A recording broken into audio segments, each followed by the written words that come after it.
You're listening to the Geekcast Radio Network of podcasts. You're tuned in to Steve Megatron on Altered Geek.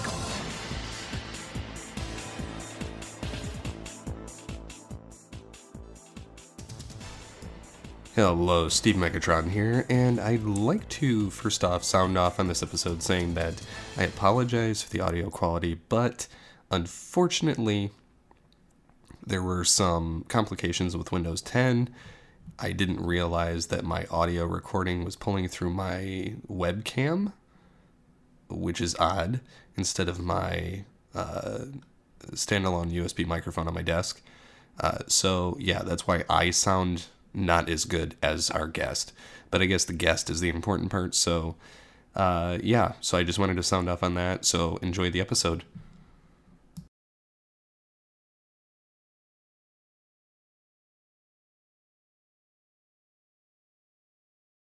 Hello and welcome to Altered Geek. I'm your host, Steve Megatron Phillips. Today, I'd like to welcome to the program Jeffrey Sass, author of Everything I Know About Business and Marketing I Learned from the Toxic Avenger. And he's also worked in the world of computer games, produced for both film and television, and an entrepreneur. Welcome, Jeffrey. Thank you, Steve, or should I say Megatron. Oh, yes. Yeah. It's a pleasure to be here. Thanks. Thanks for joining me. So, could you tell the listeners a little bit about yourself? I know I gave like a brief overview there, but it'd come better from the man himself. Sure. So, I started my career in New York in film and television some time ago, about 30 some odd years ago, actually, almost 40. But I started out working in film and television initially for a small independent distributor called Satori Entertainment, and we were kind of famous in the early 80s for introducing a lot of films from Australia and New Zealand to the United States. But from there, I went to work for a company called Troma for about 7.5 years. And, Troma is probably best known for The Toxic Avenger, which actually this week is celebrating its 35th anniversary. And I spent 7.5 years working for Troma, left Troma in 1994 to move down to Florida to work in the video and computer game industry after being introduced to that world when we were doing licensing and merchandising for the Toxic Crusaders, which was the cartoon spinoff of the Toxic Avenger, which is an interesting story in and of itself. And since then, I've worked in a number of industries. As you mentioned, I worked in the computer game industry for a while and became an entrepreneur and started a couple of companies here in the mobile space, mobile content and mobile commerce. And currently, I'm the CMO for .club domains. .club is one of the new top-level domain extensions. So instead of .com or .biz or .org, you can get a domain name that ends in .club, C-L-U-B. So I've had a long and winding road of a career, which is another way of saying I'm old. So I've been around the block a few times. But it's been a lot of fun. I've touched on many different industries, but always managed to stay on the creative and interesting side of things. And a lot of the lessons I learned making these crazy movies at Troma, I've carried forward, throughout every job I've had in every industry I've been in. So it's been an interesting ride. So what was it like working in the B movie universe, working with Troma, and in being in this combined universe? I did when I was reading the book, I enjoyed the part of how there was like this unified branding between all films and between the Welcome to Troma on everything, literally, to feel more inclusive of the team. Yeah, well, working for Troma was absolute hell in the early days. In the first couple of years, it was insane. It was crazy. You have to be careful what you wish for. When I went to work for Lloyd and Michael, I had wanted to get into filmmaking. I wanted to be on the creative side of things, and that's really what attracted me to going over there. But when I was hired, they were not in production, so I wanted a real job. Because I had a kid at the time already, and to get a real job, I had to do something other than make the movies, because when they're making movies, they don't really pay anyone anything. So I ended up signing on to head up sales and video sales. This was in the early day of home video, figuring that sooner or later they'd go into production and I'd weasel my way into the production, which I did. The first production I worked on was Troma's War. And you know that saying, war is hell. It was insane. It was crazy. You know, and it was the first feature film I had worked on. And it was just insane. Lloyd and Michael were terrible screamers back then. There's a chapter about that in the book. I enjoyed that. They mellowed years later, but back then they were constantly screaming and yelling. And at first I took it personally until I realized this is just the way they were and it had nothing to do with me. But at one point I actually quit, and then they begged me to come back, and I came back and we finished the movie. So it was insane. It was crazy, but it was an amazingly great experience. And as you mentioned, Steve, you know, the branding of Troma to this day is amazing, because back then, you know, people don't typically go to see a movie because of the studio it's from. You know, the one exception has always been Disney in the early days because of their, you know, family fare. So if you took your kids to a Disney movie, you knew it was safe. And more recently with their Marvel and superhero films and the brands that they've acquired. But back then, no one went to see a movie because it was from 20th Century Fox or Paramount Pictures. They went to see a movie because it was based on a book they liked, or it featured actors they liked, or a director they'd heard of, except for Troma and Disney. Put those in the same sentence. Because Troma built this brand where people would go see a movie because it was a Troma movie. They didn't care what movie it was, because most of the time they never heard of the movie anyway, but they knew that if it was coming from Troma, it was going to deliver a certain type of branded entertainment that they wanted. And that's what became really fun about making these movies, because we knew we were making them for these very loyal, very rabid fans, not to be confused with Rabid Grannies. That's another Troma film. But, you know, we were making these wild and crazy films, and the fans loved them. And no matter how stupid they were, or no matter how gory they were, they had this underlying humor that people really enjoyed. And there was kind of a truth and sensibility to them, no matter how bizarre they might have been on the surface. And that built the brand that's lasted now for 44 years. So they must be doing something right. Yeah, what's funny is some of our friends on another podcast, actually based out of Canada, covered and actually used to have like a brief stint of Troma-based podcasts, and had actually interviewed Lloyd Kaufman and some people from Troma, because they had one of their guys working there at one point, which was kind of interesting. Yeah, and a lot of talented people have passed through, you know, the doors of Tromaville on their way to a much bigger and brighter career. When I left in 1994 to work in the video game industry and moved down to Florida. They hired a kid to replace me who was named James Gunn. And of course, that's the same James Gunn that's gone on to do Guardians of the Galaxy and lots of other great things. And so, you know, if you like Guardians of the Galaxy, in some respects, one could say you owe it to me, right? If I hadn't quit, who knows what would have happened? Of course, that's not true. James Gunn is quite talented and would have done quite well whether I had been at Troma or not. That'd be true. So tell me a little bit about the book. I've been having fun reading through it, and what prompted the decision to write this book? Yeah, it's a great question, Steve. So the book itself is called, as you mentioned, it's got a short title, Everything I Know About Business and Marketing I Learned from the Toxic Avenger, subtitle, One Man's Journey to Hell's Kitchen and Back, because Troma was based in Hell's Kitchen in Manhattan. The book itself is a lot of behind-the-scenes stories, a lot of anecdotes about Troma and making these films, as you saw. But actually, what it really is it's a fun business and marketing book, because what I try to do is extract real business and marketing lessons that you can apply to any industry based on my experiences making these crazy films. And there are a lot of really strong lessons I learned that I've carried through, you know, here I am, 20 some odd years later since I left trauma, and I'm still talking about it, and I'm still applying the lessons I learned to my business today. So the goal is for it to actually be great for the trauma fan because you go behind the scenes, but also a lot of people who never heard of trauma have gotten a lot out of the book because it's fun and funny. It's not your typical business and marketing book.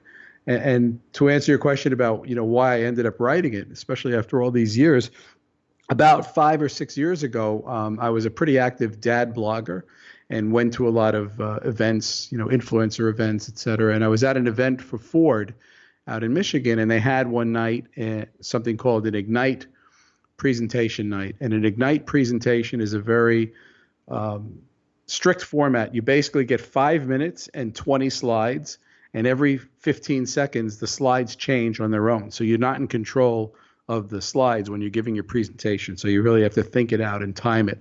And it's supposed to be something that in 5 minutes will ignite some thinking and inspiration. So I was trying to come up with what I could talk about in my Ignite speech. And somehow I got this idea that I would talk about my days at trauma because it was visual. I could, put together some pretty interesting slides. And it was kind of a funny thing talk about marketing lessons I learned from the Toxic Avenger. So I did that 5-minute Ignite presentation, and it's on YouTube, and it went over very well, and people really liked it. And I had a lot of fun doing it. And at the end of it, I sort of said, I only got 5 minutes, but I could talk about this for much longer. I could probably write a book about it, and maybe one day I will. So I said that off the cuff, and then it kind of stuck with me, and it molded around in my head. And literally 5 years later, I said, that presentation, that really should be a book, and I just started to write it. That's awesome. What I love about this too is that not only are there anecdotes and applications of how this came out, but they're nice and short and digestible, unlike your typical marketing book. Yes, exactly. And that was intentional. The chapters are very short. Some chapters are only a page. Maybe the longest chapter is 5 or 6 pages. And that was intentional. I read a book by Stephen Pressfield called Nobody Wants to Read Your Shit. Get to the point, and it was just this. Yeah, and it was great. And it was a great book. It was also, like mine, short and sweet to the point. It had really short chapters, but each chapter really hit the message home, and it was a lot of fun. And I read that book, and it was really inspired to write in that same style, meaning, short chapters, entertaining, but still, pithy with some sort of lesson you can take away with you. So you mentioned kind of being the CMO of the .club domains. How did you get involved with that? Yeah, that was really interesting, this whole notion that you have all these new top-level domain extensions available. I was introduced to Colin Campbell, who's a serial entrepreneur, just after he had applied for the rights to .club. So back in 2011, ICANN, which is the organization that manages the domain name space, opened up the opportunity where anyone could have applied for any word as a top-level domain. You just had to pay an application fee of $185,000. So you could have applied for .steve if you wanted, or even .megatron, although that might be tricky because it's a brand. But you could apply for anything. And Colin had applied for .club. That was the only name he had applied for. And I met him just after the application period closed. You had to have your applications in by January of 2012. And we hit it off, and he needed some help with marketing. And so I joined him first, as a consultant, just kind of helping because we didn't even know if we'd get the rights to the name. And it took about 2 years and an investment of several $1 million to get the rights to the name. And then finally, in June of 2013, we ended up winning the rights in an auction because several other companies had also applied for .club. And once we got the rights, it became a big job. And I came on as the CMO, the Chief Marketing Officer, and have been riding that wave ever since. And today we have 1.5 million registrations worldwide. .club's the most used new domain extension, and we're having a lot of fun with it and seeing a lot of great businesses and individuals use a .club domain. So it's been an interesting business that I knew nothing about beforehand, but I've been able to apply my trauma training to this world too. That's interesting because I had no idea how that even came out, like how the process of even getting a new domain extension even worked up until you answering that, because I just never even thought about it. Didn't even know when they came out with the new ones. And I've tried out some of those at one point in the past. I just, yeah, it's just interesting how that whole process works. Yeah, it's interesting, and a lot of people don't realize that domain extensions are owned by companies. Like VeriSign is a publicly traded company that owns .com, or they operate .com in the same way that we operate .club. And what's interesting is a lot of the new extensions have meaning, and you can create a domain name that will perform very well in organic search because it's relevant and meaningful. So, .club is both generic, but it means things in a lot of verticals. For my book, I used a shortcut. The book has a long title, as you heard. So as the author, I want people to go to Amazon.com and buy my book. But if you go and search for the book by my name or the book's title, you might or might not remember it or find it, or you also are going to see a lot of other search results and you might get distracted by something else. So I registered the name toxicavenger.marketing, which is kind of a short version of the title. And that domain name points directly to the book's page on Amazon. So if you go to www.toxicavenger.marketing, you're literally one click away from buying the book. So you can use relevant domains with meaningful extensions as great shortcuts too. It doesn't always have to be pointing to a website. That's really cool how that works nowadays, instead of having just a generic .com, .net, .org, being able to do that. I've been in the market for looking for new domains too, so it's kind of interesting figuring out how to end it a little bit differently, but still use some of the words that may be taken by typical .com. Yeah, a lot of podcasts are using. I've seen a lot using a .show, for example. So you could be alteredgeek.show, could point to your podcast, things like that. So there's a lot of opportunities out there if you're creative. Very much so. So what are some key points of things that you'd like for people to take away if they're starting on their own businesses, between the book and between just what you've learned getting into the domain business and just having your hand in a variety of businesses at this point? Yeah, I think that, one of the things that people don't realize is, people, you're dealing with staff, whether it's a staff of 2 or 200 or 2,000, it doesn't matter. As soon as you have more people than you yourself, HR, human resources, dealing with personnel is really important. There's kind of a fun chapter in the book that's called Everyone is Expendable, especially if you wear a mask, where we talk about how the actor playing the Toxic Avenger in part 2 and 3, eventually kind of forgot the fact that he was, wearing a mask and no one could see his real face. And so he could be easily replaced if he didn't behave well. So, dealing with personnel issues is something that's really important to think about in every business. That was, one good lesson. Some of the more universal lessons really have to do with branding, especially today, being authentic. One of the reasons why I think Troma was so well received in the industry and by the media is, while we took the business of making movies seriously, we never took ourselves too seriously. Lloyd and Michael were always very self-aware about what they were doing and the kinds of movies they were making. And so being authentic like that is respected and by fans and by the media and by the industry. So everything we did was all about the Troma team, as you mentioned earlier in our conversation. The logo at the beginning of every movie says a Troma team release. We were required to start all of our letters and correspondence and emails with, greetings from Tromaville. And you were not allowed to use I. There's no I in Tromaville. Well, technically there's the letter I in the word Tromaville, but when you were corresponding with someone, you always had to say we. It didn't matter if you were writing to one person about meeting them for lunch. It's, we look forward to meeting you for lunch. We look forward to seeing your movie. We look forward to talking about this further. We. And that was really good because it instills in you a sense of teamwork and camaraderie when you start doing it. And everyone did it, from Lloyd down to unpaid interns. Everyone was always we. And every letter went out, greetings from Tromaville, we.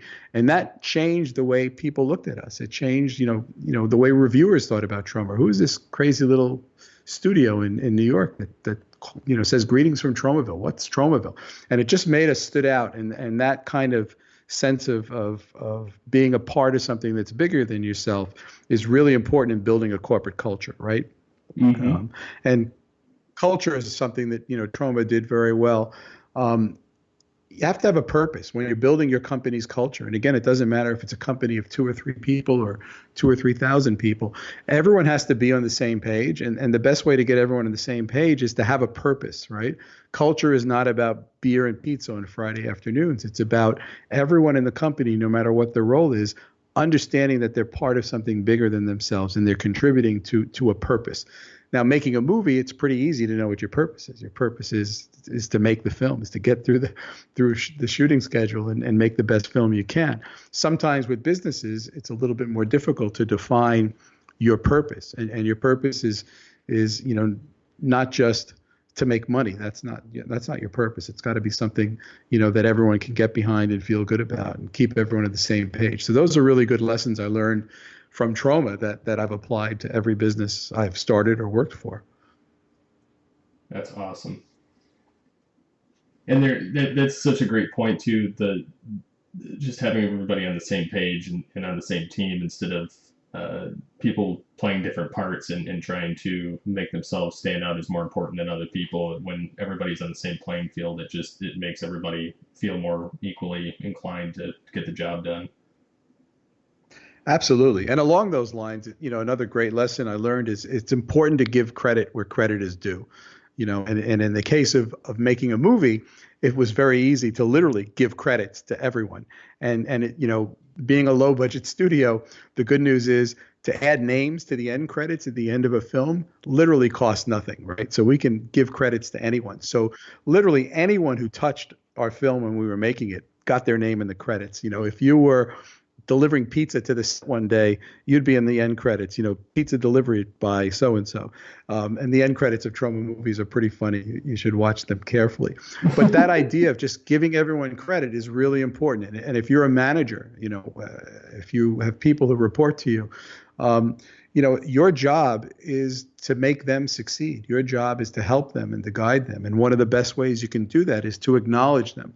There have been many studies that have shown that employees are more motivated by recognition than by getting a raise in many instances. They want to be recognized for their contribution. So it's important to give people credit and shine a light on them and not just shine a light on you. And that goes back to the I and the we thing. Very few things in business are done by one person, unless you truly are a sole proprietor. Otherwise, you have help. There's other people in the company. There's other people on your team who are contributing. And when someone, goes into a conference room or a meeting and stands up and says, well, I did this and I did that and I accomplished this, everyone is rolling their eyes at that person saying, hey, what about me? We helped you with that project. We did this. We did this together. I was a part of that. So the good managers will go in there and not talk about what they did, but talk about what their team accomplished and give people who contributed credit. And that's really important in any business. And I think that was a lesson that was hammered home through Troma. That's great. So what are some other projects that you have coming up? Well, actually, with Dot Club, so it's interesting. Everything goes full circle. So, I started out in the entertainment industry and weaved my way through these different industries to the domain name industry. Yet now we're making a documentary series with Dot Club. So, I talked about purpose, right? When you think about our purpose. So when I think about Dot Club and our business of selling domain names, selling domain names by themselves is not that interesting, right? So our purpose is not to sell domain names. Our purpose is to help businesses and individuals, right? Because what do you do when you have an idea for a business? The first thing you do is come up with a name. And then as soon as you come up with a name, the second thing you do is go try to get a domain name, for your name. So what we get excited about is not selling our domains. It's what people do with them. We get excited when we see startups and entrepreneurs build a business on a .club name. So with that in mind, our purpose is to really help entrepreneurs and startups grow their business. So we started a little incubator here in Fort Lauderdale called startups.club. So we wanted to have a fun place to work. And so instead of just having our offices for ourselves, we're a team of about 10 people. We got bigger space and we invited other startups to come in and join us. So we have about 6 startups working out of our office now. So it's kind of like a co-working space. And it's a little bit of an incubator. So we are mentoring and helping these companies. And we decided to film the whole thing on video. So it's not film. I'm still old school, so I refer to it as filming. But we decided to partner with a local production company and film the journey of these startups as they, learn and grow. And some will succeed and some will fail. And we're going to capture it all as a documentary series. So I've come full circle and am now producing a show once again, even though I'm in the domain name business. So kind of funny awesome. how things come around. Yeah. Yeah, that's definitely awesome. It is kind of funny how things come full circle.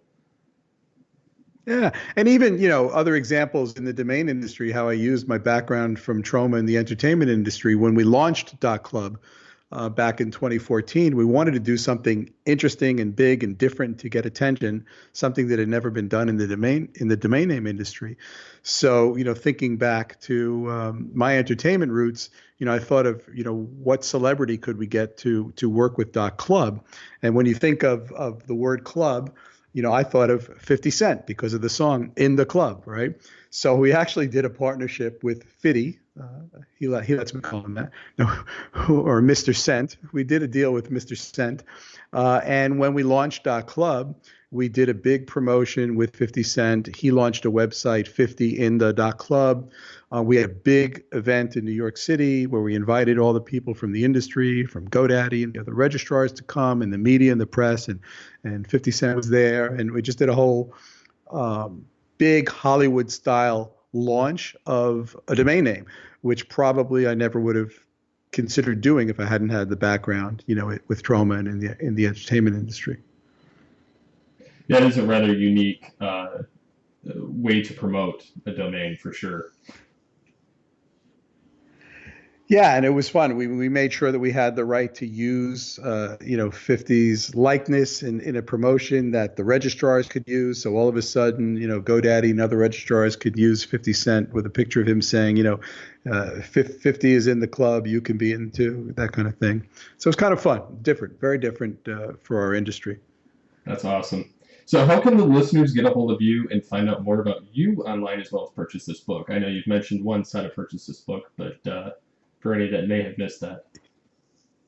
Yeah, so absolutely. So I'm pretty easy to find online. On Twitter, I'm at Sass, S-A-S-S. All that says like Sam. The book has a website, which is at everythingiknowabout.marketing is the book's website. I mentioned that you can get directly to the book on Amazon by going to toxicavenger.marketing. The book also has a Facebook page. On Facebook, you can look for Sass Marketing Book, and that'll take you to the Facebook page. So it's pretty easy to find me online. And if you're interested in domain names or want to know more about .club, you can go to www.get.club. And it won't be hard to find me in any of those places. Awesome. Well, I'd like to thank you for taking the time out of your busy schedule to hang out with us here on Altered Geek. Thank you, Steve. I appreciate it. And if you're interested in giving away a couple of copies of the book to some of your listeners, when the show comes out, when you post the show, anyone who reposts it and reshares it on Facebook or Twitter and then tags me, I'll put all of those names into a proverbial hat and pick 3 people to get a free copy of the book. Awesome. Yeah, definitely do that, people. Very good book to read. So I would definitely say this is something that people should have. So again, thank you, and until next time, get geeky with the Altered Geeks.